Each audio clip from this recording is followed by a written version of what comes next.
une dame qui va sur ses 94 ans. J'ai la chance d'avoir ma tête. Bon, j'ai connu mon mari, j'avais 27 ans. J'étais déjà une vieille fille, puisque à cause des restrictions de l'occupation, j'ai contracté à 20 ans une tuberculose, dont j'ai guéri très facilement. Et donc, je n'avais pas l'occasion, pendant plusieurs années, de sortir et de faire des rencontres. En quelle année? Alors, j'ai fait la rencontre avec mon mari en octobre 55. 10 ans après la fin de la guerre. 10 ans après la fin de la guerre, à un bal organisé par une association d'anciens résistants et combattants qu'on appelait Rhin et Danube. Il se trouve que mon mari pouvait correspondre également à cette appellation de Rhin et Danube.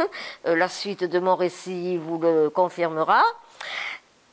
Il avait déjà la trentaine, ça correspondait bien avec mes convictions qui voulaient à l'époque qu'une femme soit plus jeune que son futur mari. Et comme quand on va dans un bal, c'est surtout pour faire une rencontre dans le but de concrétiser quelque chose, tout au moins à mon époque. Maintenant, c'est un peu différent. Et ce qui fait que nous nous sommes mariés le 7 juin 1956. D'accord. Est-ce que vous saviez, bon, bien sûr, vous deviez le savoir, peut-être vous en doutez, que votre mari non seulement avait été résistant, mais qu'il avait fait partie de ce que nous nommons aujourd'hui les évadés de France. Est-ce que vous en avez parlé? Alors, pas tout de suite, mais peu après notre rencontre, mon mari m'a dit vaguement qu'il s'était évadé de France, qu'il avait été en prison en Espagne, après qu'il avait combattu en Italie où il avait été blessé. D'ailleurs, il avait un stigmate sur le bras gauche, une petite cavité où on pouvait loger une petite noix, puisque un éclat d'obus lui avait fracturé le bras alors qu'il était sur un char lors de la campagne d'Italie, dont je pourrais peut-être vous parler plus tard. Voilà.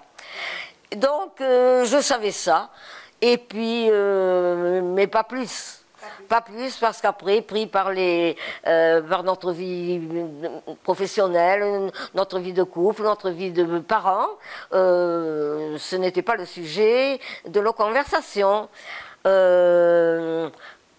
Petit à petit, quand même, j'ai posé la question, mais qu'est-ce que c'était ces évasions? Pourquoi? Ça a été très évasif, sauf qu'une fois, il a voulu revenir voir en Espagne la prison et un balnéario où, je l'expliquerai, quand il y a eu trop de prisonniers dans les prisons qui ne pouvaient plus les absorber, en raison de certains événements dont je vous reparlerai, les plus jeunes sont allés dans ces balnéarios en résidence surveillée qui étaient un peu plus douces comme régime que les prisons. Et puis, il a voulu donc voir ça, et il a voulu voir, mais je n'ai pas posé de questions, plus que ça.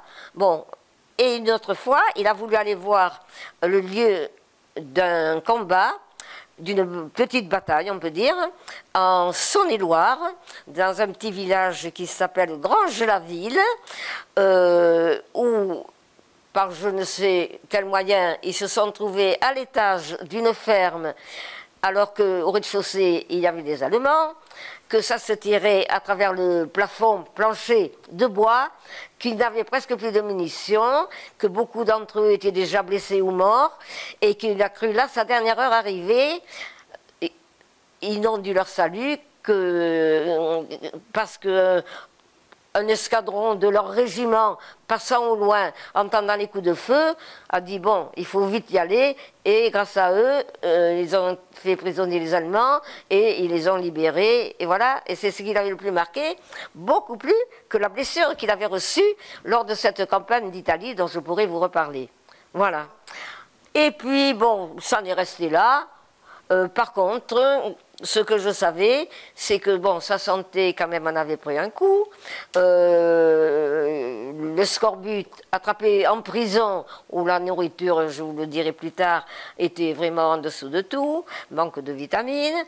Il s'est trouvé emprisonné alors qu'il avait 18 ans.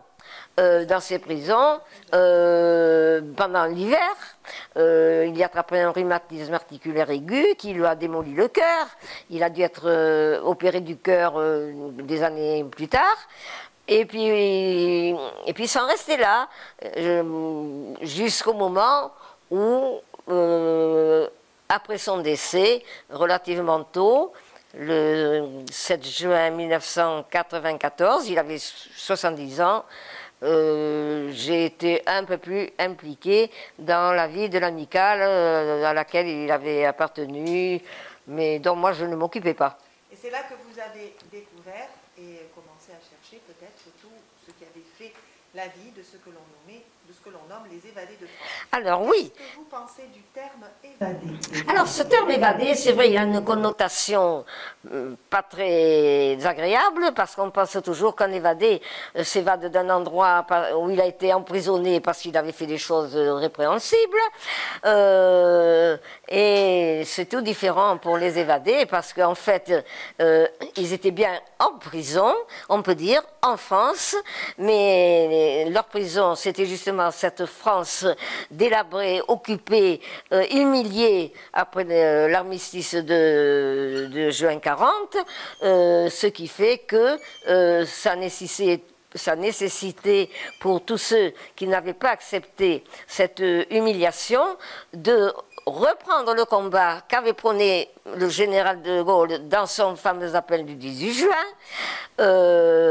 et ils ont attendu le moment favorable pour arriver à participer à ce combat qui était leur idée première. Ce n'était pas d'être des résistants à l'intérieur comme la plupart, comme la résistance que l'on connaît, qui a fait l'objet de livres, même d'une série télévisée, etc., que tout le monde a connu. Cette résistance-là, elle est encore aujourd'hui tout à fait méconnue, et c'est comme ça que petit à petit je me suis impliquée dans ce combat pour rétablir une vérité trop occultée. Une vérité historique, oui, une vérité, parfois quand j'y pense, je me dis une vérité bafouée. Et je sais que c'est devenu votre combat, à vous. Maintenant, parlez-nous de votre mari. À quel âge décide-t-il de s'évader? D'abord, a-t-il entendu l'appel du général de Gaulle? Alors, non, l'appel du 18 juin, d'ailleurs, il a été très peu entendu. Bon, quand le 18 juin 40, mon mari avait 16 ans. Bon, il était encore au collège ou au lycée, je ne sais plus. Il habitait à Périgueux. Et il avait une jeunesse difficile, étant donné qu'il a été orphelin total à 14 ans, recueilli par une tante, et il avait décidé de s'engager dans l'armée. Voilà. Ce qui fait qu'il s'était engagé dans l'armée d'armistice. Il avait un contrat de 3 ans. Lors d'une permission, eh bien, il n'a pas rejoint l'armée, c'était en novembre 42, il avait donc 18 ans à ce moment-là, et avec 3 autres amis de Périgueux, ils se sont dit quand même, cette armée d'armistice, elle ne va pas servir à grand-chose, étant donné qu'elle était quand même sous la coupole de Vichy et de Hitler, en définitive. Alors, l'idée a germé de se dire, parce qu'on avait quand même entendu parler du général de Gaulle. Bon, voilà, quand même, on savait, plus ou moins, et qu'il avait demandé qu'on le rejoigne en Angleterre. Donc, leur idée, c'était de rejoindre de Gaulle en Angleterre. Voilà. Et comme à ce moment-là, les ports français, on ne pouvait pas s'embarquer pour un endroit quelconque, le seul moyen d'aller en Angleterre, c'était de passer par l'Espagne, qui était à l'époque un pays non belligérant, pas neutre, mais non belligérant. Voilà. Et il pensait, bon, il savait quand même qu'il y avait des risques, il savait qu'il fallait d'ailleurs d'abord passer les Pyrénées, il fallait d'abord y arriver, tout ça, il s'imaginait bien que ça n'allait pas être facile. Mais c'était leur idée, ils voulaient participer à la bataille qui mettrait l'armée nazie hors de combat, hors d'état de nous nuire, hein. Et c'est comme ça qu'il est parti. Donc il est parti le 19 décembre 1942. Donc il faisait bien chaud. Et il est parti. Voilà. Et il avait décidé, enfin ils ont décidé de partir par les Pyrénées-Orientales parce que sachant quand même qu'il y aurait des contrôles et qu'il fallait prouver pourquoi on voyageait à ce moment-là, ils avaient un alibi, un ami de la famille qui habitait vers Perpignan ou par là, qui était censé les recevoir pour passer les fêtes de Noël. Voilà. Voilà. La première fois que je vous ai rencontré, Janine, vous m'avez dit que l'aventure, si on peut appeler ça une aventure, mais surtout leur parcours de souffrance commençait dès qu'ils fermaient la porte. Parce qu'on s'imagine uniquement la souffrance de la traversée des Pyrénées, mais pas que. À partir du moment où ils s'enfuyaient, où ils partaient, commençait vraiment... Oui, exactement, parce que pour tout vous dire, je l'ai appris bon, par la suite, on estime à une cinquantaine de mille les Français, quelques femmes, qui ont voulu faire ce parcours-là. En définitive, ils sont restés 33 000 à pouvoir mettre le pied dans les Pyrénées. Ça signifie que certains ont abandonné parce qu'ils ont dit non, on ne va pas réussir. Bon, mais beaucoup, j'aurai peut-être des chiffres à vous communiquer plus tard, se sont fait arrêter, n'ont pas pu trouver d'explication pour motiver leur déplacement, surtout dans la direction du sud, parce que Hitler était bien au courant que des Français voulaient s'évader. Ça, il le savait. Voilà. Donc, beaucoup ont été arrêtés. Dans le sud-ouest, le grand sud-ouest, ils étaient dirigés sur le fort du Ha, à Bordeaux, qui est la prison que vous connaissez peut-être, où ils ont été torturés. Ils ont été envoyés au camp de Souges, pas loin de Mérignac, où là, ils ont été fusillés. D'autres ont été déportés. Au lieu d'être emprisonnés, ils ont carrément été déportés. Beaucoup ne sont pas revenus. Donc, c'est pour ça qu'en définitive, 33 000 seulement ont pu commencer la traversée des Pyrénées. Et pour beaucoup, le parcours justement jusqu'à ces Pyrénées a été très compliqué. Certains l'ont raconté.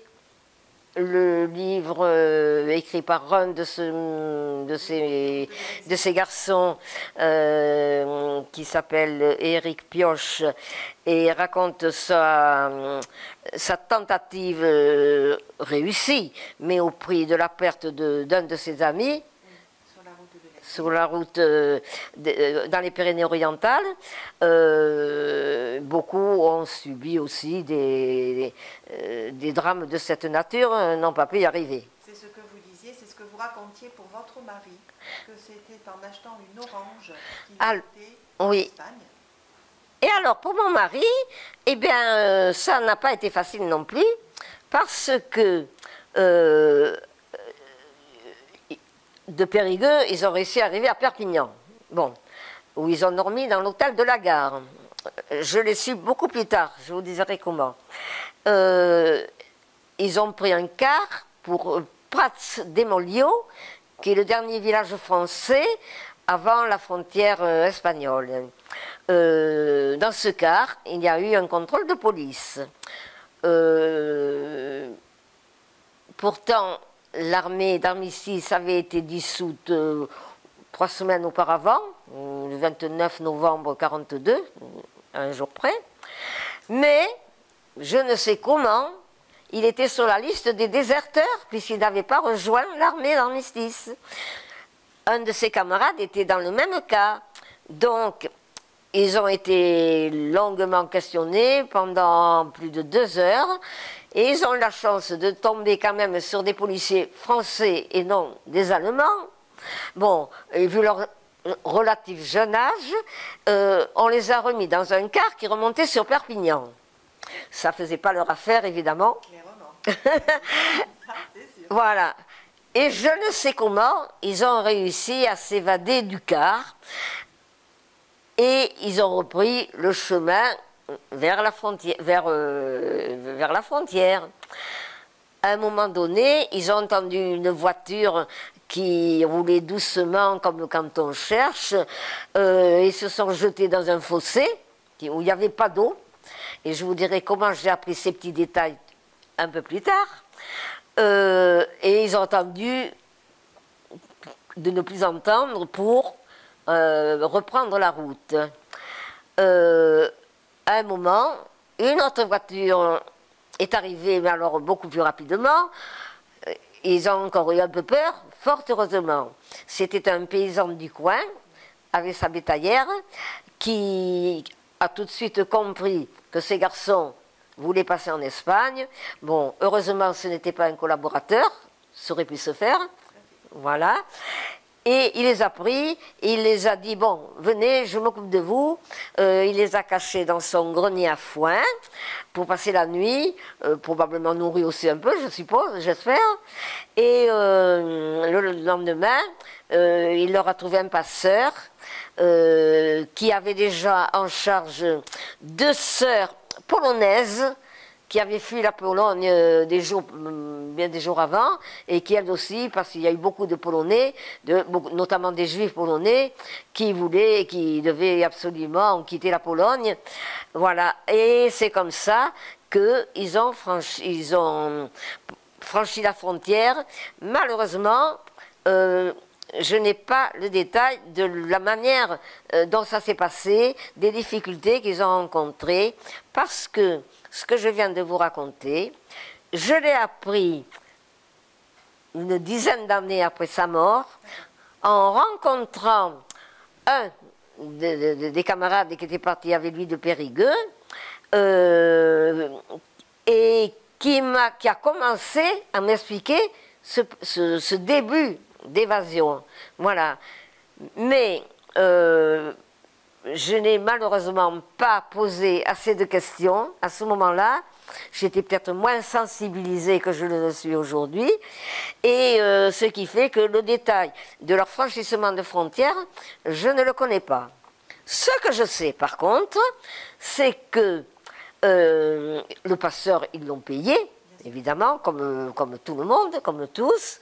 Certains ne se sont pas fait payer, je le dis quand même, mais la plupart se sont fait payer. Et une fois parvenus en Espagne, ils ont atterri au premier village espagnol qui s'appelle Camprodon. C'était donc le 23 décembre 1942. Ils se sont dit, ce soir on ira à la messe de minuit. Ils ont voulu acheter des oranges, mais le commerçant a compris que c'était des Français évadés. Il a appelé la police qui est arrivée et qui les a coffrés. Voilà. Et bon, ça ne les a pas étonnés outre mesure puisqu'ils se savaient clandestins, mais on leur a dit, on va vous conduire... on ne leur avait pas dit où, mais ils ont cru que c'était un consulat. En fait, on les a amenés à la prison de Gérone. Voilà. Est-ce que vous diriez, est-ce que vous pensez, est-ce que vous pourrez dire que les prisons, les geôles espagnoles à l'époque, même si l'Espagne n'était pas belligérante, pouvaient être assimilées à des camps de concentration, comme moi j'assimile le camp de Gurs qu'il y a eu en Vallée d'Aspe, de toutes les façons? Alors, ce n'étaient pas des camps de concentration, mais le régime dans les prisons était quand même horrible. Il faut vous dire que ils se sont trouvés dans des cellules, la plupart du temps déjà occupées par des prisonniers espagnols incarcérés pour des délits de droit commun, mais aussi quelquefois des prisonniers politiques. Voilà. Bon, ces cellules qui étaient prévues pour 2, en principe, ils s'y sont retrouvés à 12, 13, 14 et 15. Donc, il faut imaginer loger 15 bonhommes ou plus dans des petites cellules pour dormir. Ils n'avaient rien, évidemment pas de literie. Bon, il fallait qu'ils dorment à même le sol en ciment, mais pas tous en même temps, parce qu'il n'y avait pas assez de surface.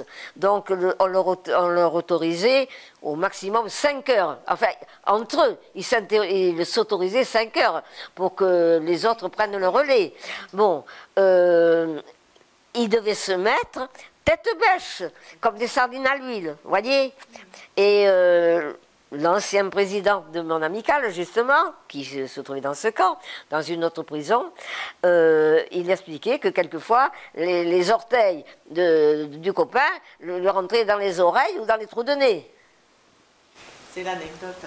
Oui, non, mais tout à fait. Mais voilà, je me suis souvent demandé comment on pouvait occulter, survivre à ça et occulter sans en parler et continuer à avancer. Quand on vit autant de choses épouvantables. Et ce n'était pas tout, parce qu'hormis, bon, cette promiscuité et ce manque de place, il faut dire que ces prisons étaient toutes infestées de vermine. Bien sûr, ça va de pair. Ça va de pair, et notamment les punaises. Notamment les punaises, je vous fournirai des témoignages éventuellement plus tard, où chacun raconte comment il faisait la chasse aux punaises, qu'il était interdit de tuer sur les murs pour ne pas les salir. C'était épique. Bon, la nourriture, évidemment, elle était très insuffisante, comme je vous ai dit, très carencée, très souillée. Bon, il est arrivé qu'il y ait des charançons dans ces espèces de soupes, hein, où il y avait beaucoup d'huile d'olive par contre, hein, beaucoup d'huile d'olive, mais des épluchures de légumes, ou des légumes non épluchés, mais vraiment en quantité très insuffisante, ce qui fait que dans toutes les prisons, et le fameux camp de Miranda, dont je pourrai vous parler plus tard, ils ont tous attrapé la dysenterie. Et la dysenterie, quand vous avez des toilettes adaptées, encore vous pouvez gérer.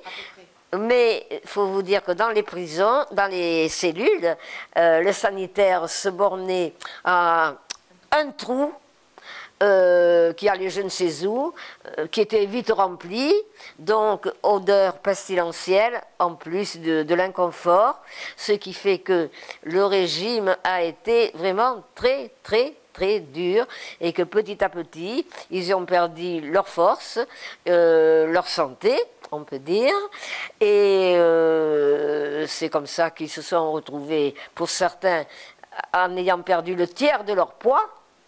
Alors imaginez un homme de 75 kilos, une stature normale, qui redescend à 50 kilos, vous voyez ce que ça donne. Voilà, donc plus de force, mais malgré ça, ils avaient toujours leur idée de vouloir aller combattre. C'est pour ça qu'ils demandaient toujours quand est-ce qu'on nous libère, quand est-ce qu'on nous libère, et c'était toujours la même réponse, mañana. Mañana, ce demain espagnol, qui pour eux s'assimilait à un jamais. Voilà. Alors justement, quand est-ce qu'on nous libère? Parce qu'ils étaient censés être donc libérés. Libérés par qui? Alors, donner l'autorisation d'une libération quelconque? Alors, dans un premier temps, les premiers qui sont partis, ils sont allés, et on leur avait dit, je ne sais pas, comment, ni pourquoi, ni qui, de se faire passer pour des Canadiens. Ce qui fait qu'ils ont été pris en charge par l'ambassade de Grande-Bretagne. Alors, au bout d'un certain temps, mais après qu'ils aient passé quand même plusieurs mois en prison, l'ambassade de Grande-Bretagne a réussi à en faire libérer quelques-uns qui étaient directement convoyés en Angleterre. Voilà. Quand est arrivé le printemps 1943, a été institué le fameux STO, le service du travail obligatoire, qui faisait l'objet d'un décret et qui obligeait les Français de 20, 21 et 22 ans à partir travailler en Allemagne, dans les usines d'armement allemandes, puisque tous les hommes, ou quasiment tous les hommes allemands, étaient dans l'armée allemande. Donc il n'y avait plus personne, c'est pour ça que, à ce moment-là, beaucoup n'ont pas, la plupart n'ont pas voulu aller travailler en Allemagne pour fabriquer des armes qui se retourneraient après contre les Français. Évidemment. Voilà. Bon, quelques-uns de ces gars avaient déjà fait un peu de résistance en France, quand même, à leur niveau. Et puis, ils se sont dit, en France on n'est pas tranquille, il faut qu'on s'évade, nous aussi, et on continuera le combat sous une autre forme que la fameuse résistance traditionnelle que tout le monde connaît. C'est comme ça qu'ils se sont trouvés mélangés aux premiers évadés qui l'ont fait vraiment par la conviction d'obéir au général de Gaulle en reprenant les armes. Et à ce moment-là, c'est la Croix-Rouge française qui a fait des tractations avec Franco, qui lui-même en a fait avec le gouvernement français à l'époque à Alger, qui était le général Giraud, voilà, et c'était quelques prisonniers libérés contre tant de quintaux ou de tonnes de matières premières, notamment des phosphates, dont l'Espagne manquait cruellement. Voilà, c'est comme ça que, comme ils disent, on a été assimilés à des marchandises. Alors, ultime humiliation, après celle d'être maltraités par les geôliers espagnols. Voilà. Ce qui fait que, à partir donc du printemps 43, des départs collectifs ont été organisés et ils ont été acheminés par divers ports espagnols, Malaga, Algeciras, Gibraltar. Gibraltar, c'était plutôt par l'ambassade de Grande-Bretagne, et même un port portugais qui s'appelle Setúbal. Le Portugal était tout à fait neutre et acceptait vraiment de les recevoir. Et c'est d'ailleurs c'est par là que mon mari est parti. Et à ce moment-là, ils ont tous été convoyés vers Casablanca. D'accord. À Casablanca, eh bien, il y avait ceux qui vraiment voulaient rejoindre De Gaulle, qui n'en démordaient pas. Et puis les autres qui se sont dit, mais pourquoi aller en Angleterre, étant donné qu'en Afrique, il y a une armée. Il y avait les armées de la France libre, il y avait encore un reste de l'armée d'armistice, bien qu'elle ait été dissoute, enfin il y avait quand même des armées, ce qui fait que ça a été d'ailleurs un petit combat qui les a beaucoup affectés, parce que ceux qui étaient vraiment pour aller en Angleterre, leur ont mené une vie impossible parce qu'ils n'allaient pas directement en Angleterre. Voilà. Voilà. Ça a été très dur pour eux de supporter ça. Ah, oui, d'accord. Donc en fait, il y avait le groupe d'évadés. Certains voulaient partir en Angleterre, d'autres voulaient en fait combattre à partir des armes. Voilà. Ils voulaient tous combattre. Mais certains ne voyaient que De Gaulle comme mon mari, d'ailleurs. Eh bien oui, parce que mon mari ignorait d'abord qu'il serait emprisonné en Espagne pendant plusieurs mois et qu'il débarquerait après à Casablanca. Personne ne le savait, ça.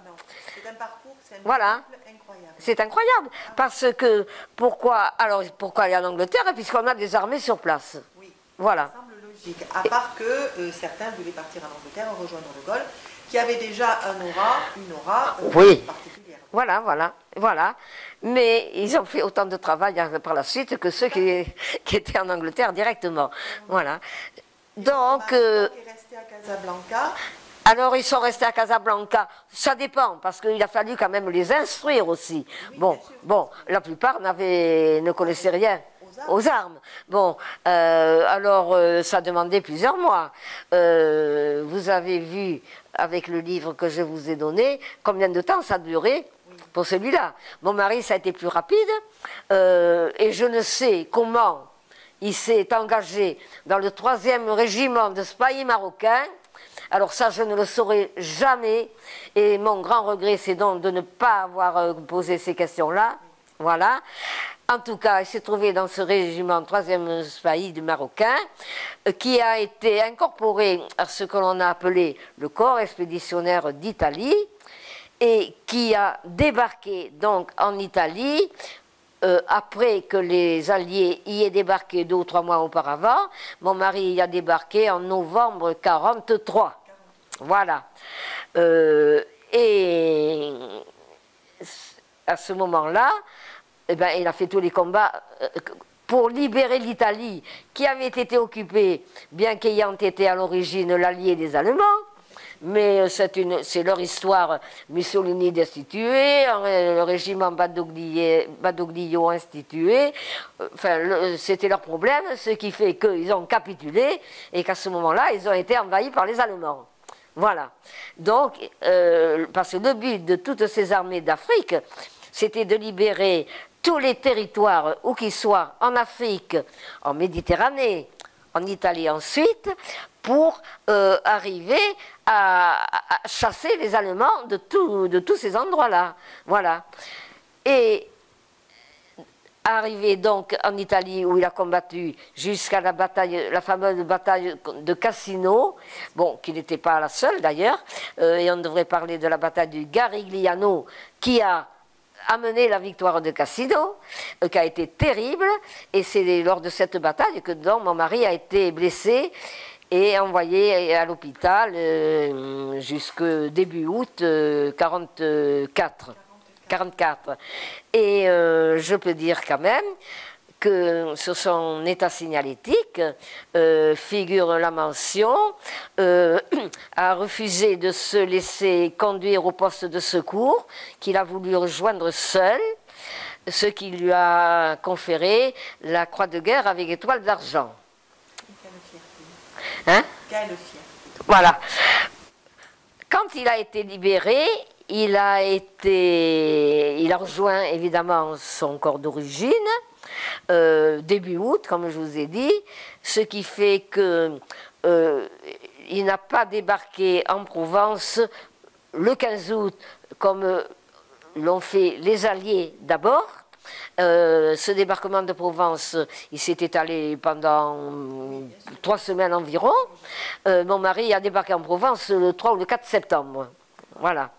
Mais à ce moment-là, les Alliés avaient commencé à repousser les Allemands, mais il restait à libérer Toulon et Marseille. Ça a été le devoir et le travail de la première armée française, qui a été constituée en réunissant toutes les armées d'Afrique, quelle que soit leur origine, des Blancs, des Indigènes, des Noirs. Toutes ces armées d'Afrique, qui ont pris à ce moment-là, sous la direction du général Delattre de Tassigny, le nom de Première Armée française. Et quelques jours auparavant, des soldats d'Afrique, sous la direction du général Leclerc, avaient été rappelés par De Gaulle en Angleterre en avril 1944. Le 6 juin 1944 a eu le débarquement de Provence par les Alliés, que vous connaissez, et la 2e DB de Leclerc a débarqué en Normandie le 1er août 1944. Voilà. Ce qui fait que les armées venant du Sud ont rencontré les armées venant du Nord en septembre, je pense, fin septembre, ça c'était assez rapide, et ont pris à ce moment-là les Allemands en tenaille, et a commencé là ce qu'on appelait la bataille de France, prolongée par la bataille d'Allemagne. La seconde bataille de France. La seconde bataille de France. La première, elle avait eu lieu... Pendant la guerre, ouais. Évidemment pendant la guerre. Et vous, Janine, j'ai envie de dire, vous, à cette période-là? D'abord, quel âge aviez-vous? Alors, en 44, j'avais 16 ans et demi. Comment avez-vous vécu? Je ne connaissais rien de tout ça. Bien, certainement. Certainement, c'est bien après qu'on a, je pense que vous avez connu, compris, appris. Comment vous avez vécu cette période qui est toujours incroyable de toute façon. Vous aviez 16 ans, vous étiez sur Bordeaux. Comment avez-vous vécu ces années d'occupation? Très vite, quelques phrases, pendant que votre mari, lui, il se battait au Monte Cassino et ailleurs, vous, à Bordeaux, qu'est-ce que vous? Eh bien, à Bordeaux, j'étais encore dans un... C'était pas un collège à l'époque, c'était une école, mais très difficilement, parce que, d'abord, au point de vue scolaire, notre école avait été réquisitionnée. On avait trouvé asile dans 3 pièces que nous avait données l'imprimerie d'Almas de Bordeaux, qui était une grande imprimerie. Donc, nous avions classe simplement la moitié de la journée parce qu'elle ne pouvait pas accueillir tous les élèves. Donc, juste une demi-journée de classe, avec les conditions extérieures d'alimentation, de chauffage épouvantables. On n'avait rien à manger, comme je vous ai dit, je vous ai raconté, les queues de carottes sans carottes, les cosses de fèves et de pois sans petits pois, pas de pommes de terre, des rutabagas, des topinambours, pas de viande, aucune alimentation d'origine animale. Donc nous étions vraiment très sous-alimentés. Il faut dire qu'à l'école, on nous distribuait à un certain moment, tous les vendredis, un œuf dur. À un autre moment, on a eu des biscuits vitaminés, des petits biscuits vitaminés là, qui faisaient 8 cm de côté. À un autre moment, on a eu carrément de la vitamine B. C'était des toutes petites pilules roses qui empestaient l'école, l'école, parlons d'école, ça empestait cette vitamine B. C'est très fort comme odeur. Voilà. Ça nous a permis, bon, de survivre, si l'on peut dire, mais le plus dur, c'était surtout ces alertes que nous avions quasiment toutes les nuits, qui nous obligeaient de descendre à la cave et qui nous coupaient le sommeil, quelquefois 2 dans la même nuit, et le lendemain matin, à 8h ou 8h30, il fallait être présent à l'école. Voilà, donc ça a été très dur. On n'avait pas de chauffage pour chauffer. Je me rappelle, ma mère, elle bouchonnait le journal que nous recevions, elle y mettait un peu d'eau, elle l'humectait, elle mettait ça dans le foyer de la cuisinière, ça se consumait plus lentement que s'il n'avait pas été mouillé, ça faisait une petite chaleur tout à fait relative. Évidemment, il n'y avait pas de douche, déjà qu'à cette époque, il n'y avait pas le confort que nous connaissons maintenant. Voilà. Donc ces années ont été très difficiles de ce côté-là. Pour s'habiller, on ne trouvait rien. Pour acheter de la laine à tricoter, on trouvait de la laine détricotée et recardée pour faire des pelotes neuves. Et encore, il y avait des tickets d'alimentation pour tout, évidemment. On était vraiment très sous-alimentés, ce qui a donné à beaucoup de ces jeunes des maladies, et notamment pour moi-même la tuberculose qui a été décelée quand j'avais presque 20 ans. Voilà. Donc ce fut très dur. Ce sont des témoignages qui semblent très loin, qui semblent incroyables, parfois même inconcevables. Quand on les entend raconter, on a même du mal à mesurer la souffrance et c'était sur Bordeaux. Eh oui. Bon, dans les campagnes, ils étaient un peu plus gâtés. Oui, parce que bon, quand même, ils pouvaient avoir de la volaille, ils pouvaient cultiver. Oh. Oui, ils n'avaient pas les alertes non plus. On n'avait pas les alertes. Bon, Bordeaux n'a pas été très touché par les bombardements. Le premier bombardement l'avait été pendant la guerre, la première guerre, peu de temps avant l'armistice, au mois de juin 40, je crois que c'était le 26 juin 40, je crois, ou alors là, ça a fait beaucoup de dégâts dans Bordeaux. Un autre bombardement a eu lieu en 42, je pense, sur le camp d'aviation. Et par contre, je ne sais plus la date exacte, si c'est en 43, c'est pas plus tard que 43 de toute façon, alors que les alertes avaient lieu la nuit, un jour, à midi, je rentrais de l'école, les sirènes, et tout aussitôt un bruit intense de bombes qui se sont abattues sur le quartier de Bordeaux qu'on appelle Bacalan, qui jouxte la base sous-marine qu'avaient construite les Allemands. Évidemment, à cette époque, les tirs n'étaient pas précis comme ils peuvent l'être maintenant, avec les moyens mathématiques et optiques qu'ils ont. Donc, ça fait énormément de morts dans ce quartier-là, qui a été quasiment rasé. Dans ma classe, une élève venait de ce quartier-là, bien qu'il soit assez éloigné, enfin, il y a eu, je ne sais plus combien de morts, mais ça a été terrible. C'est le gros bombardement que l'on a eu, et à partir de ce moment-là, on a peut-être eu moins d'alertes, finalement. Après, bon, et puis, bon, est arrivé l'armistice, voilà. Voilà. Voilà. Ensuite, bon, s'en est suivi tout ce que vous avez vécu avec votre mari. Et vous avez pris un relais au niveau de l'amicale des anciens combattants. Et petit à petit, vous vous êtes mis à travailler pour honorer, restaurer cette mémoire. Voilà. Des évadés de France. Et vous avez fait un travail remarquable. Vous n'avez pas, oui, si, remarquable. N'hésitant pas à alerter les politiques, quels qu'ils soient. Ah oui. Ils vous ont, ma foi, peut-être surpris, je ne sais pas, mais en tout cas répondu.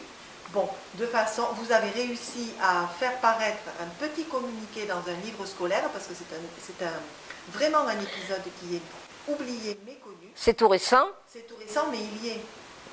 Et donc aujourd'hui, on peut dire quand même, merci Janine, merci Mme Séverine. C'est le seul, grâce à la compréhension d'un éditeur, sur les 6 ou 7 autres que j'avais également contactés, qui s'est intéressé à la question.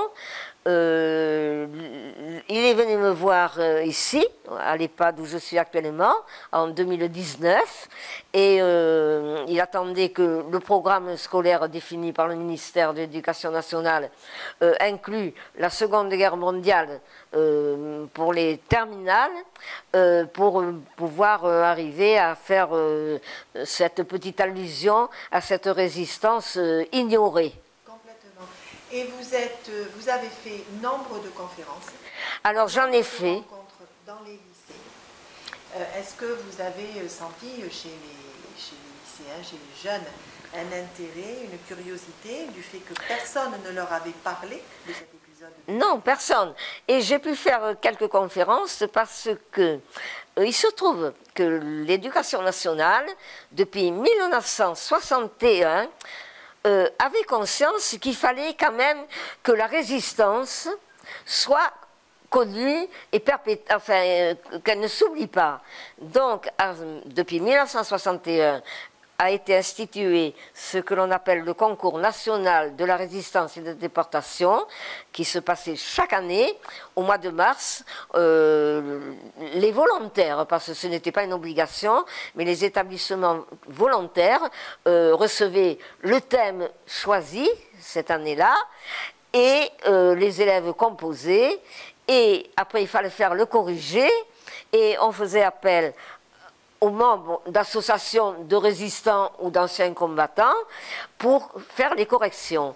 C'est à cette occasion que, pas tout à fait au début, mais à partir de 2013, ça s'est fait avec un représentant d'association et un professeur d'histoire. C'est comme ça que j'en ai connu quelques-uns, mais sur le nombre, 2 seulement ont été intéressés par le petit laïus que je leur avais fait pour me présenter et présenter ce que je défendais. Les autres, non, pas du tout. Alors, grâce à eux, j'ai été invitée dans leurs établissements. Le premier, c'était au collège de Gujan-Mestras, le collège Sainte-Cigale, qui en a parlé après plus tard à un ami qui était professeur au lycée Grand-Air d'Arcachon, qui m'a invité aussi. À Gujan-Mestras, j'y suis allée chaque année jusqu'à il y a peu. À Arcachon, j'y suis allée 2 fois, un petit peu plus tard, mais j'ai été rappelée. Et de ma propre initiative, je me suis inscrite. Ça, c'est l'académie, c'est le ministère de l'Éducation nationale qui avait institué, par le truchement des académies régionales, la réserve citoyenne. Autrement dit, tous ceux qui avaient quelque chose à apprendre aux élèves qui n'étaient pas enseignés, pouvaient venir offrir leur service. Moi, je me suis inscrite dans la catégorie Histoire. Il faut dire qu'il y a eu une réunion pour nous informer un petit peu des modalités. Nous étions 37. Sur 37, on a été 4 seulement à se mettre dans la rubrique Histoire. Un, c'était sur les tirailleurs sénégalais, l'autre sur la milice, le troisième, il n'a pas eu le temps de me le dire, et le quatrième, c'était donc moi sur les évadés de France. Voilà. Et à partir de ce moment-là, alors j'avais vraiment les coudées franches pour m'imposer dans les établissements secondaires.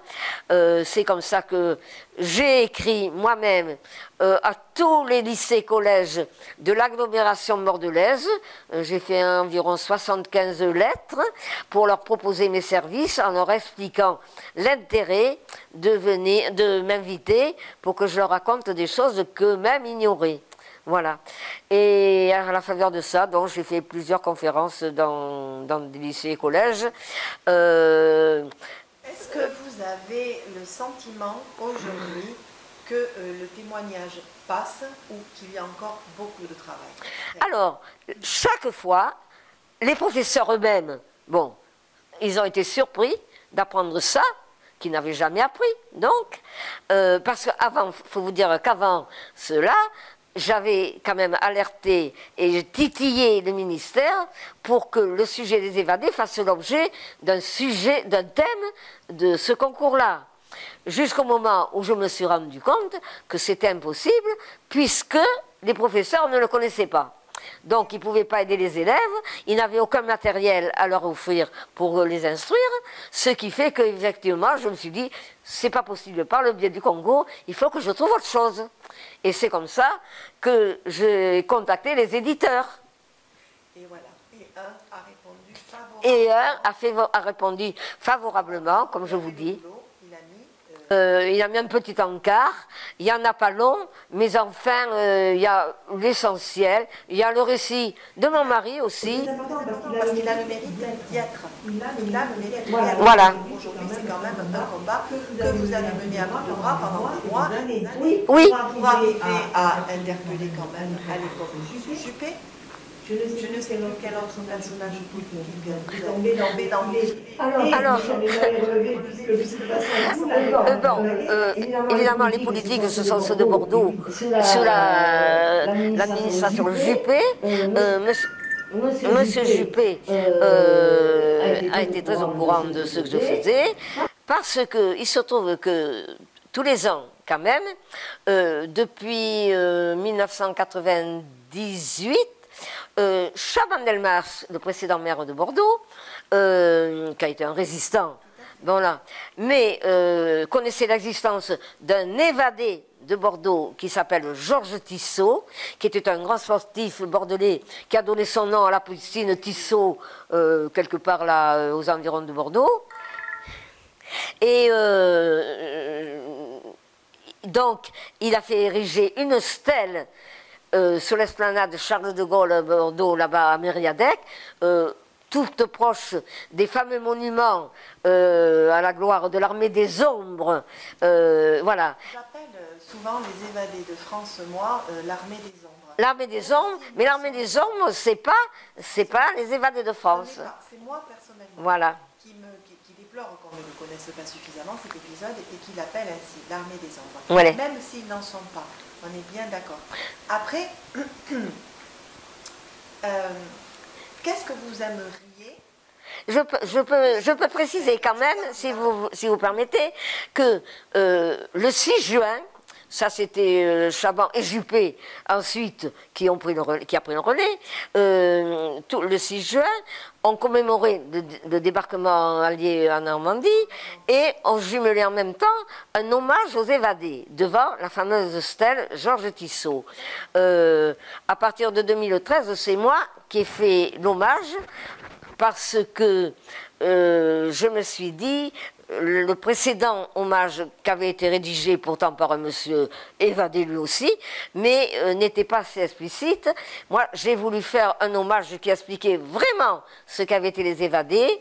Je dois dire que quand je suis arrivée, le protocole qui est organisé par les militaires, quand il a vu ma feuille qui faisait 2 pages, il m'a dit « c'est trop long ». Je lui ai répondu « je n'ai pas pu faire plus court ». On m'a laissé parler et à la fin, je pourrais vous montrer des photos. J'ai reçu les félicitations, pas de Juppé, il avait été remplacé par Jean-Louis David, un de ses adjoints qui est décédé il y a peu de temps, qui a été subjugué. Il y a à côté de lui-même un militaire, je ne sais quel grade, mais enfin un gradé, qui est là aussi tout à fait admiratif, je peux le dire, parce qu'on n'avait jamais entendu dans cet hommage la réalité de ce que furent les évadés de France. Dans cela, tout y était. C'était peut-être un peu grandiloquent, et quelqu'un m'a rapporté que parmi les invités, quelqu'un avait dit « on dirait du Malraux ».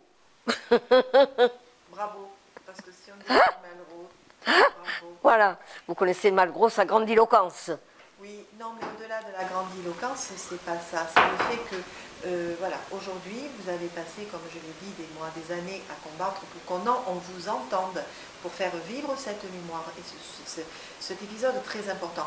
Qu'est-ce que vous voudriez déjà dire? Qu'est-ce que vous souhaiteriez? Comment est-ce que, voilà, vous voyez un petit peu notre aussi travail de passeur de mémoire? Alors, passeur de mémoire. Des routes qui ont été construites par certains départements, par exemple en Ariège, où on reprend, voilà, on passe sur les traces des évadés de France et c'est parfaitement balisé et on peut comprendre vraiment ce qui a pu se passer. Bon, ça, c'est dans un département. Peut-être que ça serait très intéressant que ça soit généralisé, avec, je ne sais pas, une exposition, une explication, un guide. Voyez, qu'est-ce que vous attendez de nous aujourd'hui en tant que transmetteur, passeur de mémoire?